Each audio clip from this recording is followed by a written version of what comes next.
नमस्कार। नित्या क्लासेज अकलेरा में आपका स्वागत है। हम पढ़ रहे हैं बनारस कविता और बनारस कविता में आज हम पढ़ने जा रहे हैं पहला पद्य। इस पद्य में बनारस शहर के बारे में है। ये एक पुराना शहर है और इसकी विशेषताएं बताई गई है। बनारस शहर जो है उसमें वसंत का आगमन कैसे होता है और वसंत का आगमन होने पर बनारस शहर में क्या क्या परिवर्तन दिखाई देते हैं। यदि इन प्रश्नों की बात करें तो इसमें स्पष्ट दिख रहे हैं क्या क्या होता है, क्या क्या नहीं होता, वो स्पष्ट इसमें नजर आ रहे हैं। इन्हीं प्रश्नों को सोल्व करते हुए हमें पूरे पद्यांश को अच्छे से पढ़ना है। ये पहला पद्यांश है, तो शुरू करते हैं। इस शहर में वसंत अचानक आता है और जब आता है तो मैंने देखा है लहर तारा या मडवाडी की तरफ से उठता है धूल का एक बवंडर और इस महान पुराने शहर की जीभ किरकिराने लगती है। तो शुरू करते हैं। पहले हम एक एक शब्द को लेंगे और अच्छे से पढ़ेंगे। एक एक शब्दों को लेकर के उनके अर्थों को अच्छे से समझेंगे और आगे बढ़ेंगे।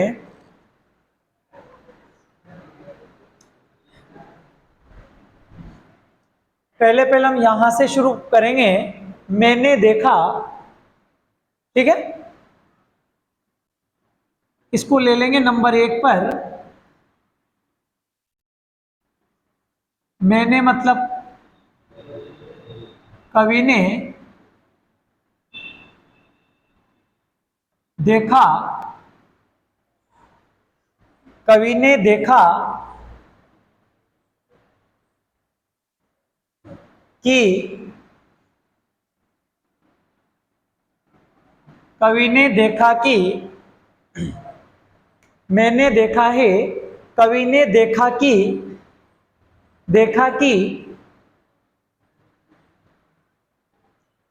फिर यहां से लेंगे वसंत, इस पे डाल देंगे नंबर 2।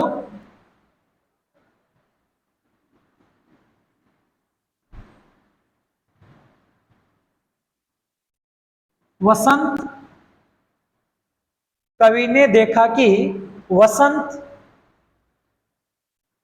वसंत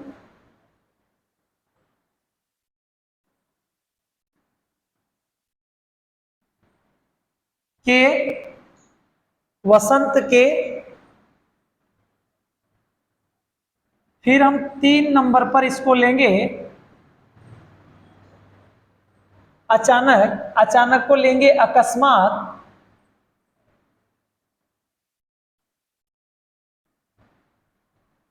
अकस्मात, कवि ने देखा कि वसंत के अकस्मात, अकस्मात आता है आगमन पर, इसको ले लेंगे कितने नंबर पर?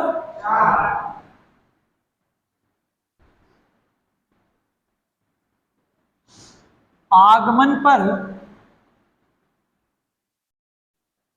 कवि ने देखा कि वसंत के अकस्मात आगमन पर, ठीक है, आगमन पर इस शहर में, बनारस शहर में, इसको ले लेंगे 5 नंबर पर।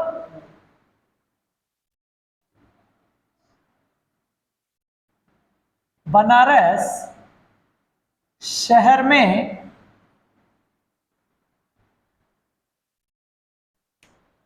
बनारस शहर में, ठीक है, कवि ने देखा कि, कवि ने देखा कि वसंत के अकस्मात आगमन पर बनारस शहर में बनारस शहर में जब आता है तो, जब वसंत आता है तो, जब वसंत आता है तो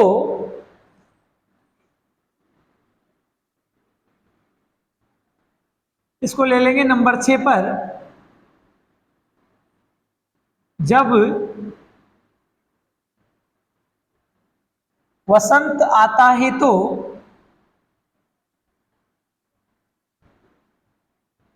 जब वसंत आता है तो कवि ने देखा कि वसंत के अकस्मात आगमन पर बनारस शहर में जब वसंत आता है तो फिर यहां लेंगे लहर तारा,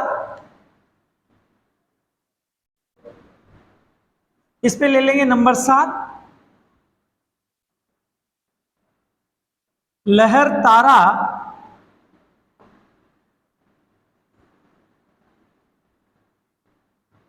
इसको ले लेंगे नंबर 8 पर। अथवा अथवा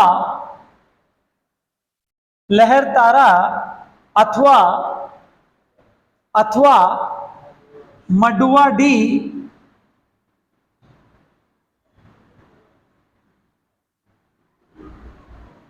मडुआ डी, इसको ले लेंगे नंबर 9 पर। मडुआ डी की तरफ से, मतलब लहर तारा अथवा मडवाडी की तरफ से मोहल्ले से, मोहल्ले से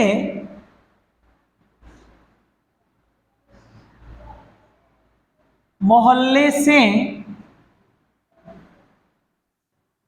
ये इसके क्या है मोहल्ले, लहर तारा और मडवाडी इसके मोहल्ले हैं। तो लहर तारा अथवा मडवाडी मोहल्ले से, मोहल्ले से, ठीक है, मोहल्ले से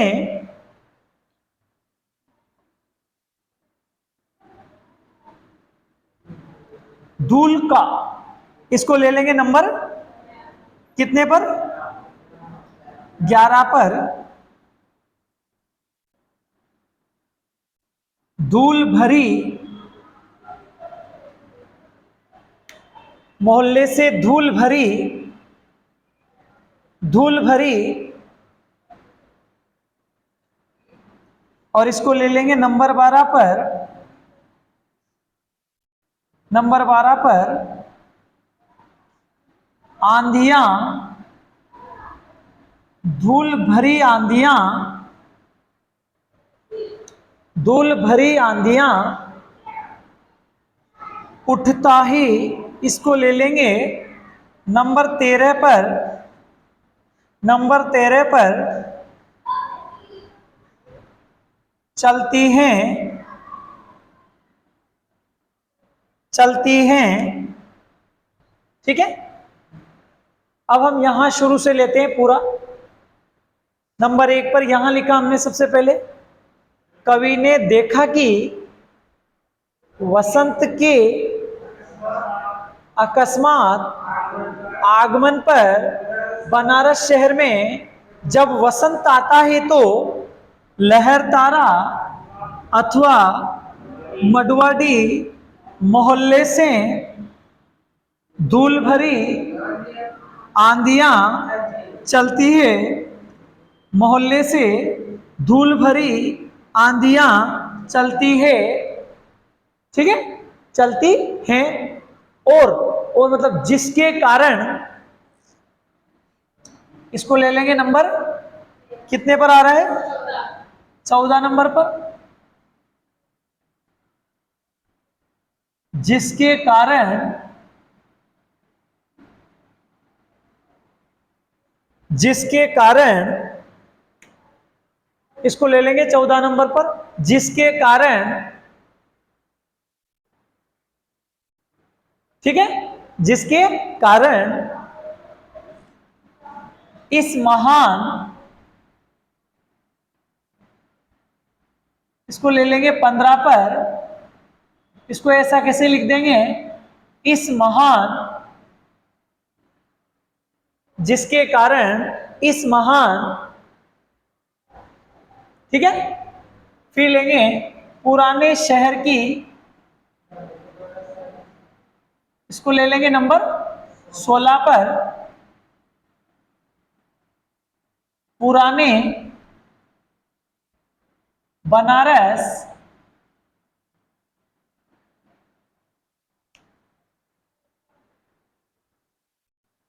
जिसके कारण इस महान पुराने बनारस शहर में धूल ही धूल भर जाती है, में धूल ही धूल भर जाती है।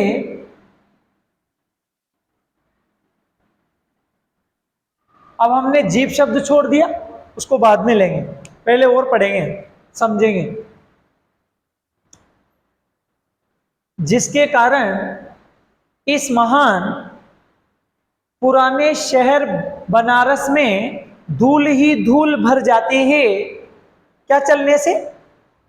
आंधियां चलने से धूल ही धूल भर जाती है, ठीक है।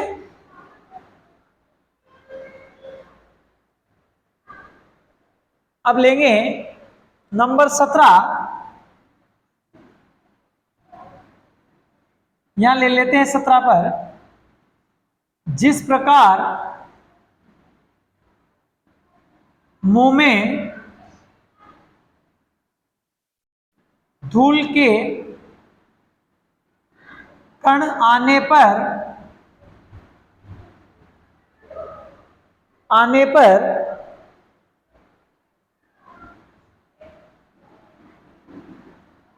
जीव, जिस प्रकार मुंह में धूल के कण आने पर जीभ किरकिराने लगती है, इसको ले लेंगे 18 नंबर पर, किरकिराने लगती है।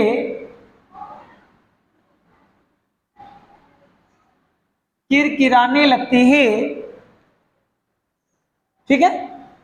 जिस प्रकार मुंह में,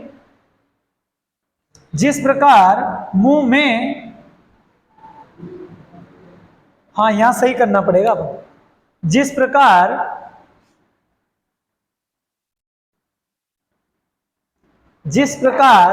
मुंह में धूल के कण आने पर जीभ किरकिराने लगती है। जिस प्रकार मुंह में धूल के कण आने पर जीभ किरकिराने लगती है, उसी प्रकार मानो, अब यहां ले लेंगे जो हमने यहां शब्द छोड़ रखा है जीभ, इसको ले लेंगे नंबर 19 पर, उसी प्रकार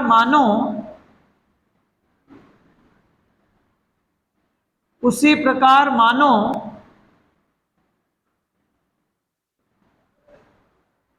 धूल ही धूल के कारण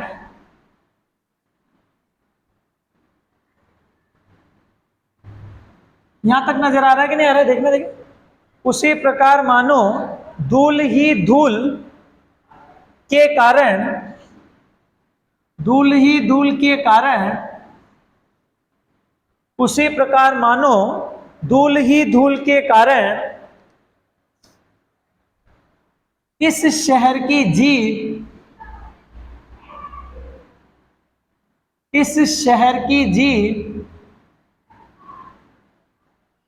उसी प्रकार मानो धूल ही धूल के कारण इस शहर की जीभ किरकिराने लगी। इसको दोबारा बोलना पड़ेगा हमको, और इसको 20 पे लेके बोलेंगे, किरकिरी हो गई है।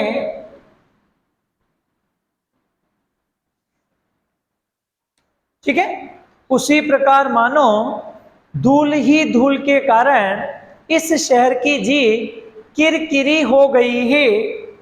उसी प्रकार मानो धूल ही धूल के कारण इस शहर की जीभ किरकिरी हो गई है, किरकिरी हो गई है। अब चले आगे। कहने का, अब एक लाइन हमें याद रखनी है। कहने का तात्पर्य यह है कि बनारस शहर में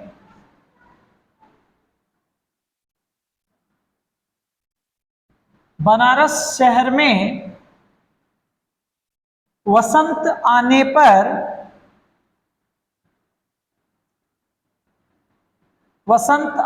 पर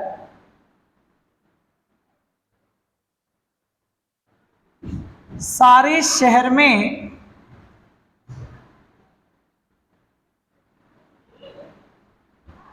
धूल ही धूल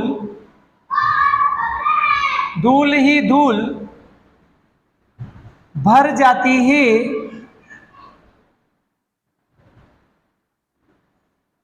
धूल ही धूल भर जाती है। ठीक है। अब हम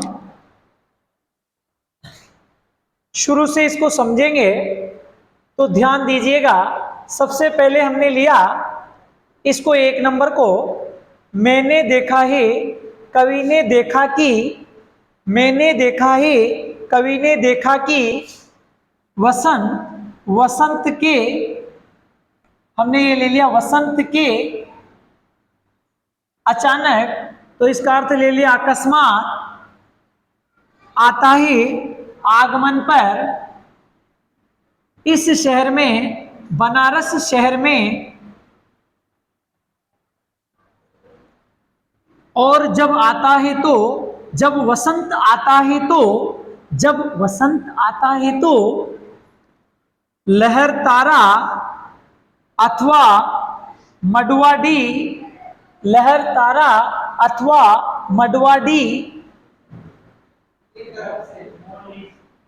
की तरफ से मोहल्ले से धूल भरी एक बवंडर आंधियां उठता है, चलती है, धूल भरी आंधियां चलती है, और मतलब जिसके कारण इस महान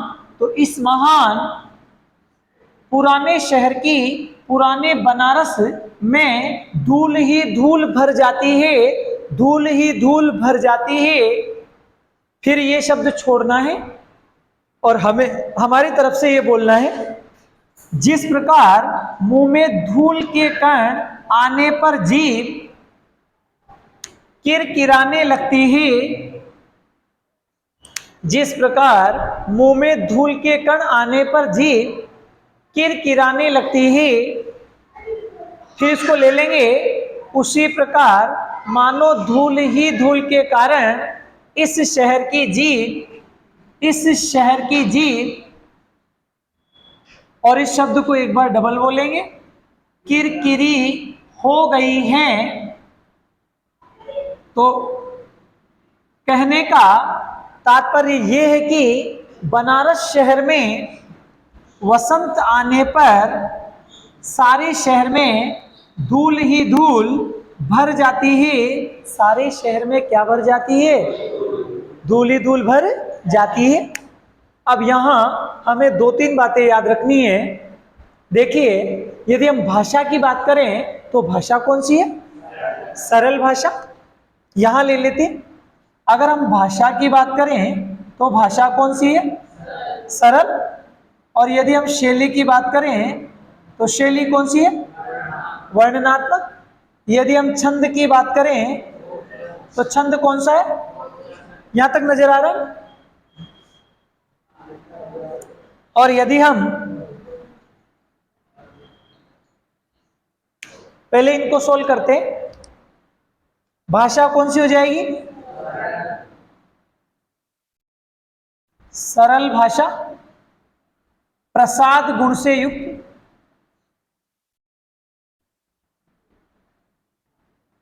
प्रसाद गुण से युक्त। शैली कौन सी हो जाएगी? वर्णनात्मक। और छंद कौन सा हो जाएगा? मुक्त छंद। और हम बात करें तो केदारनाथ सिंह नंबर 1, 2, 3, 4 केदारनाथ सिंह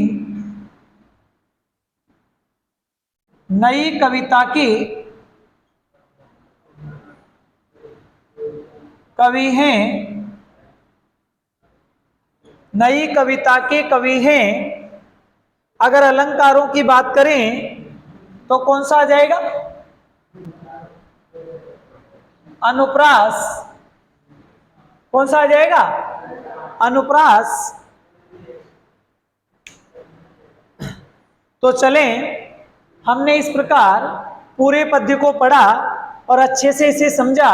साथ साथ हमने जो कुछ बातें विशेष है, यहाँ अगर देखा जाए तो पद्यांश में देशज शब्दों का प्रयोग हुआ है। कैसे शब्दों का?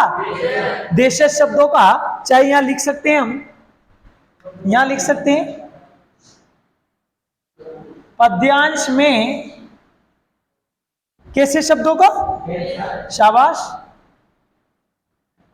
देशज शब्दों का क्या हुआ है? प्रयोग हुआ है। पद्यांश में देशज शब्दों का प्रयोग हुआ है। तो इस प्रकार हमने पूरे पद्य को अच्छे से पढ़ा और इसमें एक शानदार प्रश्न तो ये बनता है कि बनारस शहर में वसंत आने पर क्या क्या परिवर्तन होता है। पहला तो ये दिख रहा है, या फिर ऐसे भी होता है, बनारस शहर में वसंत आने पर लहर तारा और मडवाडी मोहल्ले में कैसी आंधियां चलती है धूल भरी। बनारस शहर के मोहल्ले के नाम क्या क्या हैं? लहर तारा और मडवा डी। मतलब कुल मिलाकर यदि हम अच्छे से पढ़ें, अच्छे से सीखें तो सारे प्रश्न क्लियर हो सकते हैं। तो धन्यवाद, मिलते हैं अगली कक्षा में।